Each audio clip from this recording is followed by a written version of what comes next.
Welcome to Gifted Underachievers, the podcast for mid-level creatives with delusional ambitions. In this segment, Pat and James do a deep dive into the trend that bigger isn't always better when it comes to platforms and proving there's an audience for your work. Bottom line, you may have great creative products and a wonderful message, but how do you get them in front of the right people? Hey, Pat. Yes, James. I've got news for you and all the other creatives out there. Okay. Bigger isn't always better. Oh. Oh, okay. Can you elaborate? Because I'm thinking bigger is usually better. Really? Oh. Interesting. Wink, wink. A little wink, wink, nudge, nudge. All right. So we're getting the onion peels a little bit more of the experience. You know what just popped into my head? There's this song, "It Ain't the Meat, It's the Motion," the old blues song. I take it back. Bigger isn't always better. You're right. Like a Barry White kind of thing. I wish. I'll look it up. Okay. For all of us guys who are more into the motion, there's a reason. There's an actual artistic reason why I said bigger isn't always better. Oh, okay. Sorry, I got sidetracked. So I was doing my usual, just reading, glancing around, and I went to an article written by Cassie Mans Murray, who's on Substack, Pine State Publicity. Okay. So, very interesting. The title is, shockingly, "Bigger Isn't Always Better." Yeah, that's where you got that The from. subhead, yes. I'm not leading you down the primrose path uh, this time. So the subhead is on self-optimization, big podcast, book sales, bite sizes, and clickbait, right? And so what she's saying is there's a lot of anecdotal evidence out there to say that authors who have been on large platformed social media, whether it's YouTube or podcasts and so on, thinking that they're going to get a real big bump in sales, aren't seeing a bump in sales. Yeah. Right. And so she describes the phenomena. There was the New York Times, I think it was maybe 2 years ago, came out with an article that said, huge major stars, Billie Eilish, oh gosh, who's the uh, singer guy Barry that Manilow? yeah, no, that I had mentioned earlier, Oh, Justin Timberlake. Sorry, Justin Timberlake. Okay, little yeah, brain freeze on Justin Timberlake. no worries. They both put out memoirs, and they were dogs. They didn't sell. Did not sell. Jeez. Yeah, and they've obviously got massive, massive, massive social media presence, Yeah. right? And so this is part of kind of not trend, I guess, but a lot of anecdotal evidence is sort of showing that these things aren't working so well. Mm-hmm. And so this is a nice piece kind of describing that and providing a few insights, and we'll get to those in just a moment. Yeah. But then there was another piece by Jane Friedman, who is I'm going to use this term, but a thought leader in the publishing world, if not the thought leader in the publishing world. She Yeah, is she's pretty amazing. damn good. She's a guru to me. Yeah, she's pretty sharp. And Yeah. so she has this piece, and this is a little bit older, so it's not as current, but it's Mm. current enough. Yeah. And the title is "Major Media Coverage Doesn't Sell Books Like It Used to." Yeah. And basically kind of one of the big points is that just being reviewed by the New York Times, getting, a really solid, strong review, and any kind of coverage of your book in the New York Times isn't necessarily going to translate into increased sales, Yeah. right? People, for whatever reason, they're not responding to these things. And the same is true. She goes on in this discussion to say, like, those morning shows where, like Regis and Kathy Lee and those things aren't translating in sales the way that they used to either. The big exception they note is that NPR, National Public Radio in the US, which does that get into Canada? Is there a You could probably get it on Spotify or something. I've never tried. okay. Yeah. Yeah, curious if there's a Yeah. commonality. I'll look. And especially Terry Gross's Fresh Air, which is a show on NPR, which I love. Yeah. The dream has always been to be interviewed by her. NPR, Terry Gross still have a lot of influence, right? Yeah.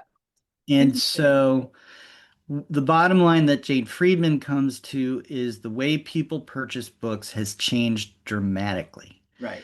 The bottom line that Cassie Mans Murray of Pine State Publicity, her bottom line is, and this is the question at the very base of all publicity and marketing: what drives book sales? Yeah. But sometimes I think we forget that books are beautiful. We'd love to collect them, but they are experiences and objects. And so Right. she's making the same note that the way people are selecting and purchasing books has changed as well. Yeah. So that leads then to the big question. A week or so ago, we talked about how do you know if there's an audience for your work? Yeah.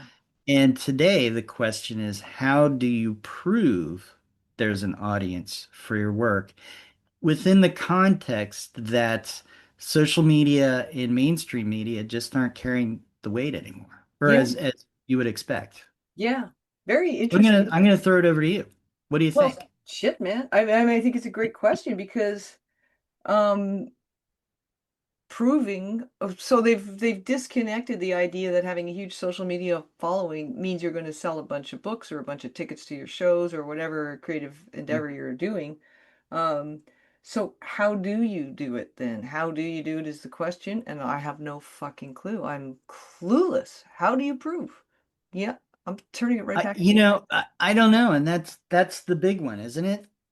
So still in the publishing world, if you want to submit a book and feel like it has a high likelihood of getting picked up by an agent and then, Big Five publisher, having a huge social media presence, or Yeah, being basically a famous person, they're yeah, still going to look at that and say, okay, if this is all a big gamble, yeah. that makes it a little bit less of a gamble, right? Well, okay. Also, I'm just having So, a thought now. Sorry, go on. Sorry. okay, go ahead. But here's the problem is there's no correlation. There's no correlation. Exactly. They've been operating under a mistaken assumption, which is that Mhm, big numbers in social media means there's the cash register is going to ring mhm, at a bookstore or wherever, at the box office. It's not related. There's no mhm, correlation.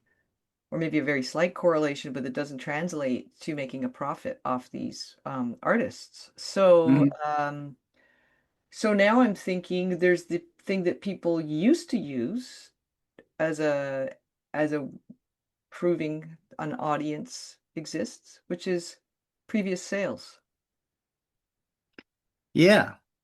Um, so the whole with that one is, you're a first timer, so you Yeah. have no previous sales. But No, the I other never. one is, there's lots of times where somebody has a book that does very, very well, and then the second book doesn't. Yeah. No, totally. So, I actually, yeah. Just in publishing so I alone. think, yeah. So I mean, previous sales is definitely important, and I think something that you need to really think about, and I think that goes across artistic domains too. I would suspect, and just to circle back to Hmm. your beef with previous sales is absolutely there's that sophomore book sort of curse where Hmm. there's a writer in my hometown of Vancouver who wrote a book, did much better than expected, Big Five publisher, um, wrote a second book, went up for auction, got $1 million, Hmm. tanked. Wow. You know how much Wow. harder it is to sell a third book if your second book tanked after a big advance? Yeah. It's impossible. Well, not impossible, but it's very difficult. So I guess Yeah. so previous Wow. sales is not a good proof of, concept, which is, so let's say the concept is there's an audience for my work. A proof of concept, previous sales maybe anybody in most creative industries will know that it kind of varies based on project to project. You know, I would say if you've consistently achieved good sales, like say Stephen King, then there's proof. There's proof of concept. Hmm. Yeah. I have an Yeah. audience, right? So, but Yeah. not everybody is in that position to have built up that kind of, uh, Hmm. you know, quantity of work and quality of work that people will just go, absolutely. So maybe another way to prove there's an audience for your work is if you have an agent. Yeah. So yeah, I mean, so agents are the first line gatekeeper Yeah. in publishing, right? In And so publishing, yeah. just getting that far means that somebody has a lot of faith that they're going to invest time and money and other resources into representing, your book and your book proposal and Yeah. that. And so I think maybe, another aspect of this question or another, facet of this question is how do you express, here's how I'm going to approach marketing this book, Yeah. right?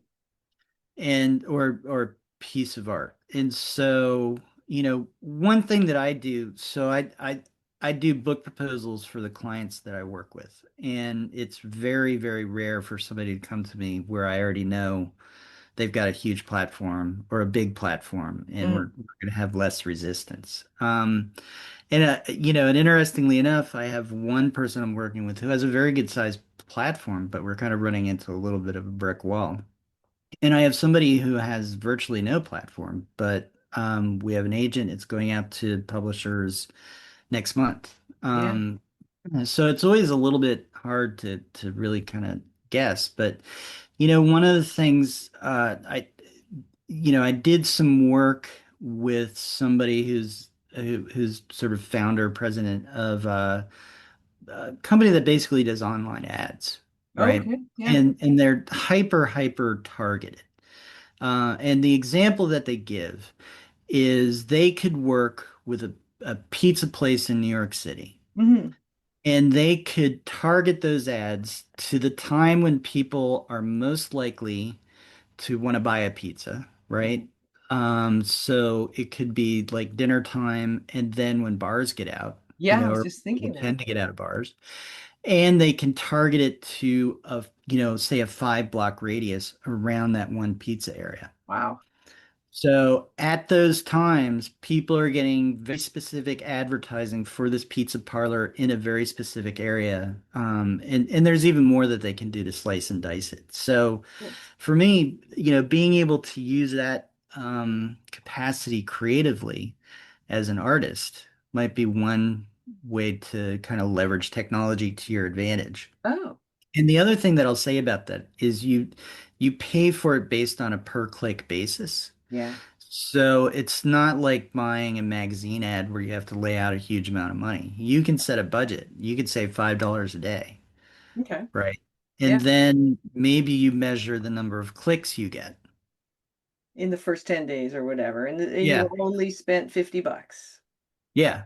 Yeah. And you do, work with this company or however to make sure it's really highly targeted. So that, that's sort of one sort of very straightforward kind of way that I was thinking of. So that's leveraging tech. So far we've got previous consistent sales, the Hmm. the fact that you've got an agent, which is matters more in certain industries. So acting for sure, you kind of need an agent, or you'll Hmm. struggle more without one.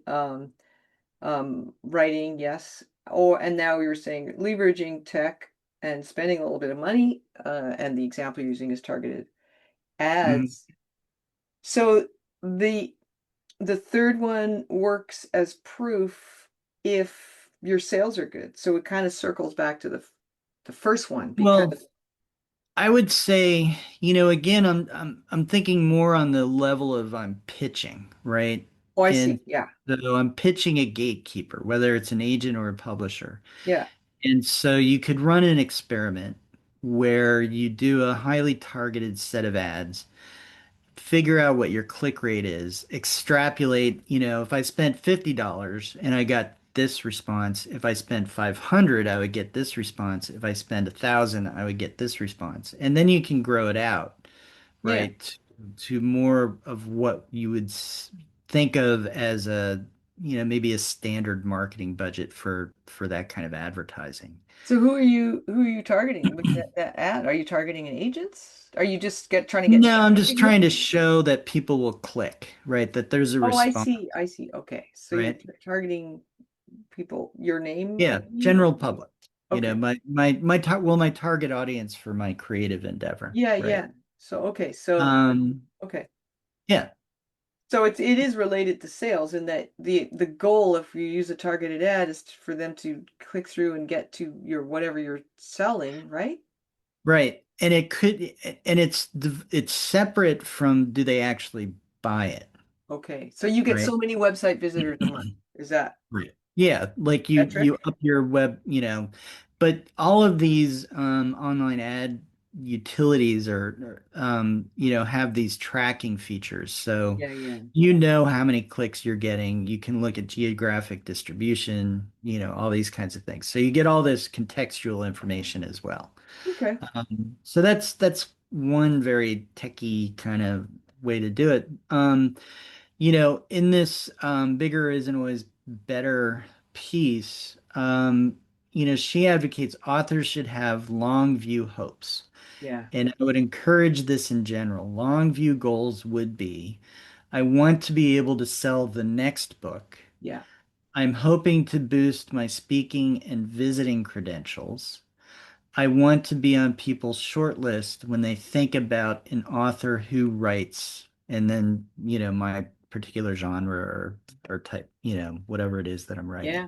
Yeah. So So, just popping into mind, like when I think of the mystery genre, I think of Louise Penny, even though I don't actually read her books mhm. because I don't really like them.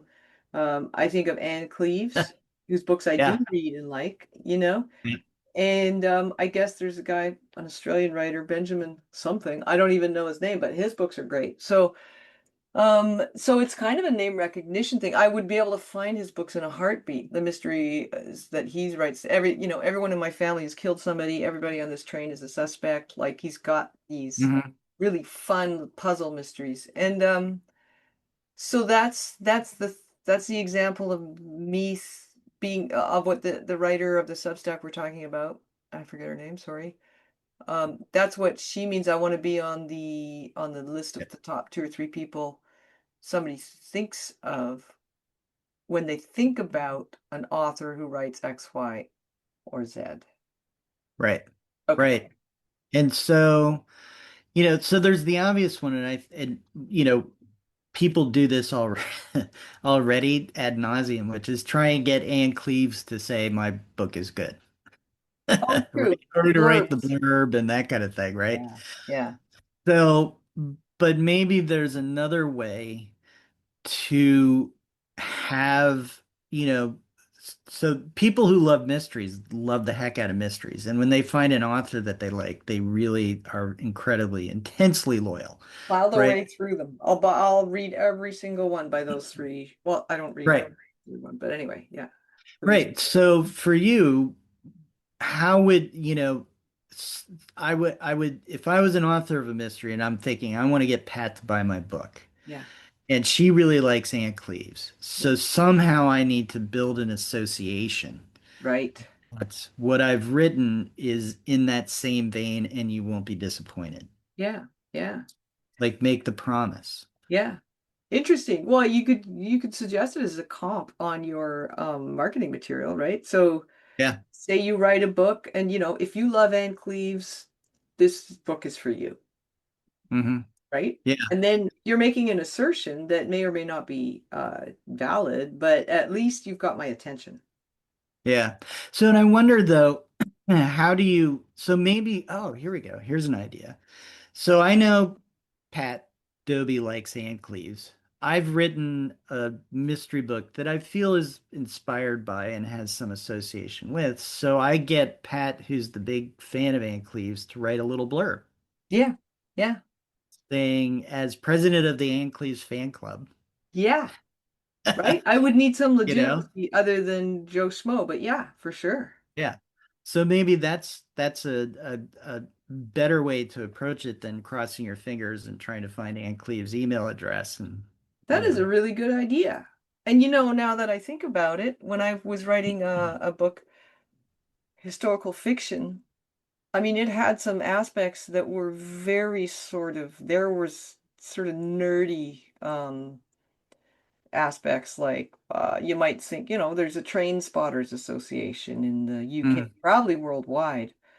If I put my book up there and said, "Can anybody read this and give me like give me your true opinion? Are the trains in this book accurate?" Like nerds would jump at the chance probably to correct an author yeah. on their use of the train stuff, and then you can use it as, endorsed by the Train Spotter Society of the world, right? And that's got 100 billion members because there's a lot of train freaks out there. And then, I mean, yeah, it's just the pie in the sky dream, but it's exactly what you're talking about. The president of the Ann Cleeves fan club, they endorse a book that says, that isn't by Ann Cleeves, but that hits all the marks that Ann Cleeves readers love. That's got more weight than Yeah. a lot of other shit. It's got more weight than a big social media presence for sure.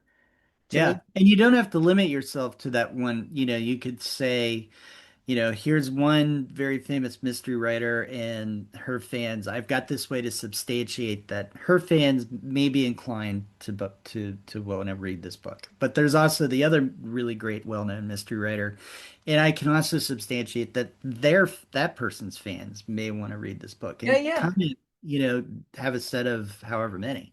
Build a little ecosystem of like touchstone writers that people, that are have fan clubs or whatever.